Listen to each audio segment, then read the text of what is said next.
everyone, and welcome to another Snack and Chat series. I'm Valerie Houghton, and I'm joined by a chef here who's going to prepare some great ideas on taking you through a study break that hopefully it'll be long lasting for you, as well as providing a lot of nutrients. Chef is going to demonstrate a smoothie today. It's packed full of antioxidants and really good nutrition and a lot of great tasting berries. And then he's also going to prepare a kale that's cooked and crisped. And I think you'll really enjoy this. This is a great snack and something you don't really think about snacking on very often, but it's pretty easy to prepare.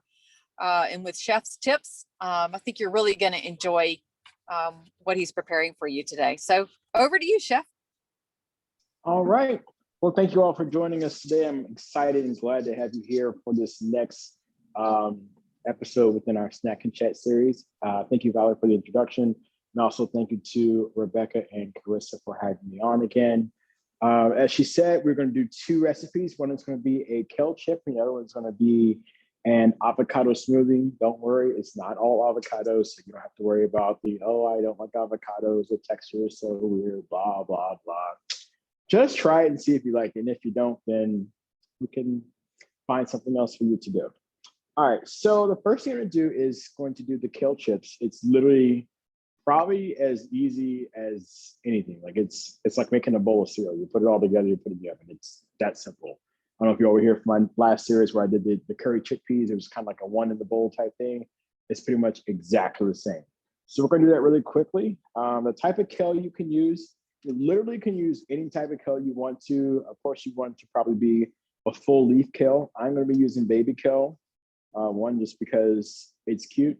You guys can see, or this way. There we go. It's cute little baby kale. And you don't have to worry about cutting it. Just clean it. Most times when you get it, it's already cleaned and de-stemmed. So you can literally just cook it as it is. If you get the bigger leaves of kale, of course, you can either break them with your hand to tear them up, or you can use a knife to cut them into smaller pieces that make it a lot easier to cook with. But this is very easy. And when it becomes cooked, it's a perfect kind of a one bite type thing. So it's wonderful. If you're using a chopped kale or like a thick cut, but like a thick shred, it will or won't hold up only because of how small it is. It could turn out to be more crumbly than an actual leaf where you can actually crunch on. And if you're going to use it just like as like a garnish or something like that, perfect by all means. You can crumble it up some more. But if you want it for like a snack, I would suggest using a whole leaf kale. So the recipe is really easy. It's almost too easy, and I had to add a little something to it just to kind of spice it up a little bit. So it calls for some extra virgin olive oil. So just a little drizzle. I'm making a smaller batch than what the actual recipe calls for, so I'm not going to use as much oil. And then it calls for some salt. I'm using kosher salt. As always, don't use iodized, because iodized salt just sits on top of your food, really doesn't do anything for you health-wise or even flavor-wise. It's just like, it puts like a little twang in the side of your mouth. So don't even use iodized salt, just use straight kosher salt. So that's all the recipe calls for. I'm not satisfied with that. So of course, me being the chef that I am, I know Valerie's gonna be like, Chef, you didn't tell me about this in advance. I didn't give any type of nutritional value for it, but I think they can find it. Or if not, they can just email Valerie and she'll tell you where to find it. So I'm going to use some cumin. Cumin's going to give a nice earthy type flavor. But also, I find that cumin matches really great with kale. And just to spice it. Now, if you want to change the spices and do something different, if you want to use like an everything bagel seasoning, or if you have some garlic powder or some onion powder, or if you want to go, a more Chesapeake route and do some Old Bay seasoning, by all means, the sky is the limit. Just be careful with the salt content and the other seasons that you're going to put on it, only because we are trying to be healthy. So if you're drowning in all these other seasons that have all these other saturated fats and extra sodium, it really kind of defeats the purpose of what you're trying to do. So you're just going to give it a nice toss, a light massage. Don't terrorize it with the massage, because you'll break it down a little too much. But you just want to be able to kind of massage the seasoning and the oil into the leaves of the kale. And as you can see, the kale absorbs that oil pretty quickly. Not absorbs it, but holds the oil pretty nicely. So once you get that nice sheen and you massage it a little bit, you're perfect.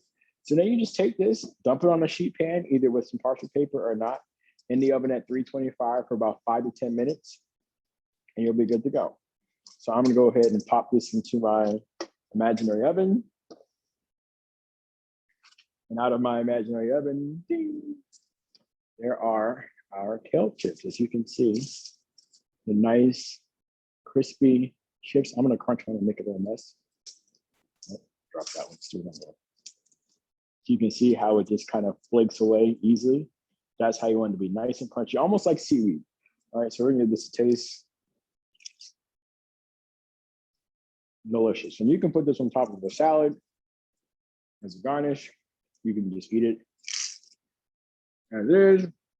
Or like we did tonight, we actually use it as a garnish on our rockfish. Completely up to you. I'm gonna stop because I'll end up eating the whole bowl and we'll never get to the next portion of it. All right, so our next item is going to be our avocado smoothie. So another recipe that you all received has raspberries on it, but I decided to use strawberries. One, I don't prefer the texture from the raspberry seeds as it comes through. So that's why I like to substitute for a strawberry. If you want to keep the raspberry, by all means keep it the raspberry, but for the purpose of this, I'm going to use a strawberry. It also calls for ice. I'm going to use a frozen strawberry, so I don't have to use ice. No, chef is just so smart, isn't he? All right, so the first thing we're gonna do is we're gonna get our whole avocado. We're gonna cut in half, hit it, and we're gonna get it in the blender. So of course we have our whole avocado. I put the blender in too fast. We have our whole avocado. All right, so we're gonna take our knife and cut it straight down the middle. All right, and then you just roll the avocado around the knife. People are so scared to open these, just be careful. Give it a twist. Voila, it pops out. Then to get the seed out, just take that knife, do a quick cut and turn. There it goes. That's simple. Too easy, right? All right. And then we'll take a spoon, we'll go around the edge. And then we'll get that out for that. And drop it right in our blender. Once again, get a spoon, go around the edge. Drop that into our blender. Now we can move our blender into sight so we can all see what's in there. All right, so you see the avocado in there. And then we're gonna drop in our frozen strawberries. And you can kind of amend this recipe if you want to do more fruit, you want to add blueberries to it, or mangoes or pineapples. Completely help yourself. I will not stop you, whatever floats your boat. And then to get this going, we're gonna go with some orange juice. If you don't want to use orange juice, you can use water or any other type of juice. Just know that different type of juices will have a different type of fat content, sugar content. So be mindful of that if you're watching your sugar levels, the amount of sugar that you consume. You might want to use something that might be unsweetened or maybe a fresh press. Or if you want to use beet juice, if you like beets, if you're really healthy, you want to go with the beet juice, by all means. I can't do the beet juice. It's a little too much for me. Palm juice is also another good one. Pomegranate juice, people will do that one also. So I'm just gonna go ahead and pour some good old fashioned orange juice into our blender. I'm gonna pop our top on. Please don't forget to put the top on. That'll be a mess you don't want to have to clean up. We're gonna go ahead and put this on low to start. It's gonna get a little loud.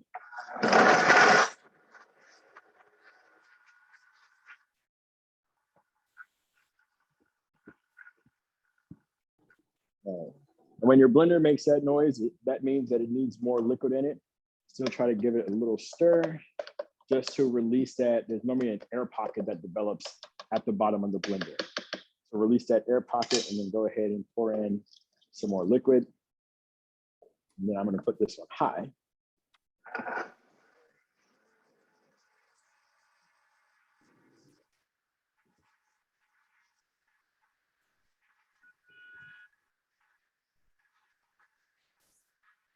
Chef, I got my audio back.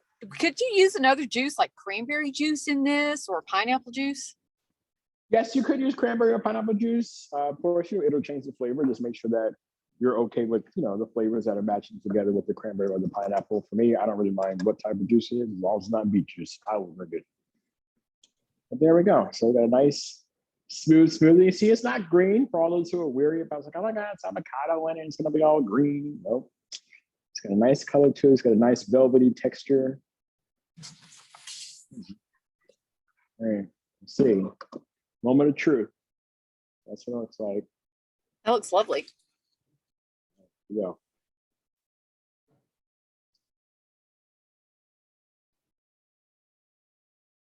So to be completely honest, I cannot tell there's an avocado in there. I cannot taste it at all. The only thing that to me it does is it makes it extra smooth. Like it's a very velvety smoothie. Now, if I were to put ice in it, it would have been a little more crunchy, but I use the frozen strawberries, which to me is icy enough. But if you like an icier smoothie, you can definitely add more ice to it to give it that extra crunch when you take a sip of it. You got a couple of bits of ice to crunch on. But outside of that, I think it's a very good smoothie. You can kind of prep it in advance if you want to. You can probably even take your avocados when you slice them and freeze them with your strawberries in like a little baggie or something, have it ready to go. So in the morning, just drop it all in the blender with some juice, blend it, and you'll be good to go. Now, I don't know how this is going to happen when it melts down. I don't know how that separation process would be, but there should be enough acid in the orange juice to keep it from turning a weird grayish color. But, just test it out and see how long it'll last in the thermos or in the refrigerator before you have to throw it out. Other than that, enjoy. Well, it looks great, Chef. And those are really very healthy. All those good fats that you've just added from the avocado just really make this super healthy. Both of these are just packed full of antioxidant, immune boosting food. So this is a great time to have and try these snacks out. So thanks very much. They look delicious. Of course, my pleasure. Do you have any questions from the audience? Actually do have a question.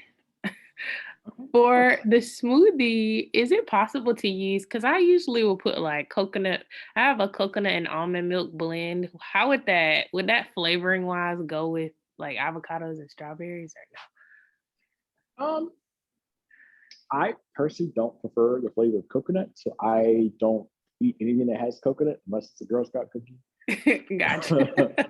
Other than that,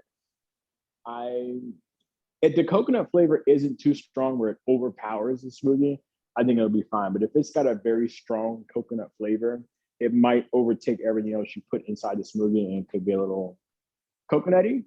But I don't see why that would work perfect. Just like I said, try it out and see. I wouldn't mix the coconut water with the juice, but if you want to use that mixture by itself with the avocado and the fruit, I don't see why that would be a problem. Okay, perfect. I actually would love to try this one as long as I can't see the avocado. Yeah, no, look, as you can see, you can't see any avocado in there. It's completely a pinkish color, not a green sight anywhere. Just packed with goodness, but you can't actually see it. Right. That works for me. That's great. That's wonderful. I've really enjoyed it, and I definitely am going to try both of these. Thank you. Not a problem. Thank you. All right, y'all, stay healthy. We look forward to the next one. Thanks, Chef. All right. Not a problem. Thank you.